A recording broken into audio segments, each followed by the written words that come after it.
advent of Antifa, if you look at what's going on there, you know, you have some pretty bad dudes on the other side also, and essentially that's what I said. Now, because of what's happened since then with Antifa, you look at, you know, really what's happened since Charlottesville. A lot of people are saying, in fact, a lot of people have actually written, gee, Trump might have a point. I said you got some very bad people on the other side also, which is true. Which is actually not true, because, you see, you know, this is one of those talking points where if you say it enough, it becomes real. Yeah. Now, I have to say, you know, when you're the guy who's supposed to be running everything, you need to sign the thing that says, we don't believe in fascism. We don't think that's good. We don't think neo-Nazism is good. We don't think that anti-everything. We don't support that. Right. You don't qualify that and start bringing in other things. Yeah. It should be in and of itself. White supremacism is awful in and of itself, and there should be no moral equivalency. It shouldn't even bring into the conversation with anything I know, but else. his base is were these people marching in Charlottesville, a lot of them. Yeah. So that's his base. He has to make them happy. Well, he's not making anybody happy. Even in cult is turning on him. And I think Antifa, it's anti-fascism. And for anybody that thinks that this is a not violent group, I mean, they're predicated on violence. And in fact, the Department of Homeland Security, according to documents... I saw your thing, and let me just say this to you. When we looked to see what they were talking about, there was nothing there. Because when you look at the bottom of your list...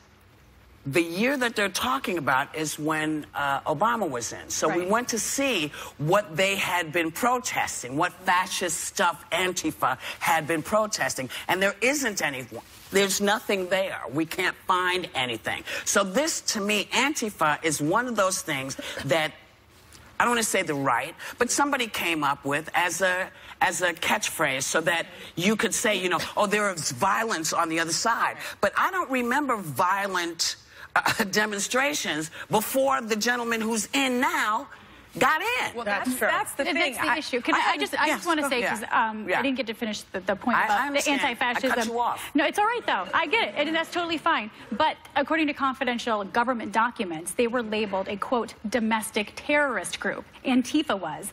The Department of Homeland Security started warning local and state officials about them back in 2016. When we were at the inauguration covering it for ABC, we took a quick break, got a quick bite in D.C., and Antifa started storming the streets. I was frightened. We had to lock the restaurant that we were in because they were knocking people over, they were burning things, they were attacking police.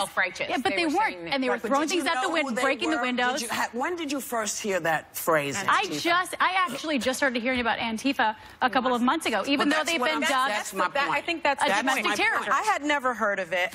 My understanding is that it doesn't have a leader, it doesn't have a headquarters. It's not an organized group, and I do not think that you can compare this Antifa movement with the KKK. No, you can't. Because the KKK has been, you know, terrorizing my community for centuries. So this false equivalency, there's something on both sides, is ridiculous. And I really think if Donald Trump wants to say anything about racism, he has to first talk about his being complicit in that, because he ran a campaign based on racial resentment and fear. Right. His campaign was for angry white people. And he talked about Mexicans being rapists. He talked about a Gold Star Muslim family. He talked about black people. He talked about, you know, he has participated in housing discrimination. And so anything that he says, for me, needs to start with the birther movement. And he needs to admit that he is the reason why we are seeing this racial divide in our country. You can't equate. That's not going to happen. You can't equate, nor ever should equate the history of a group that is organized like white supremacists, the KKK, with this group. The thing I could say is if he were to have, he doesn't say it right, and he also said there were some very fine people marching, which I don't think there's an opposite side of anyone that could argue. Anyone that believes they were born inherently better as a race has many virtues left in there. So there's no equating the two. If he had said something along the lines of taking the law into your own hands and violently attacking anyone is never okay. But doesn't say that, and he tries to equate that they were equal offenses. there's no moral equivalency. The only person that was violently opposed was the guy that killed the young lady who came from the other side, who decided that as a neo-Nazi, that's what he needed to do. You can't do this subtle scare. And the that's subtle what they're scare trying to do. is what that phrase is. That's what I wanted to see, because I'd never heard of this. I hadn't either. You know, and people kept saying, well, you know, on television, particularly on the other networks, you know, well, this group, and I kept saying, well, who is this group? Because when you see how stuff is organized, you can say, yes, that's who we are, we're fighting for this.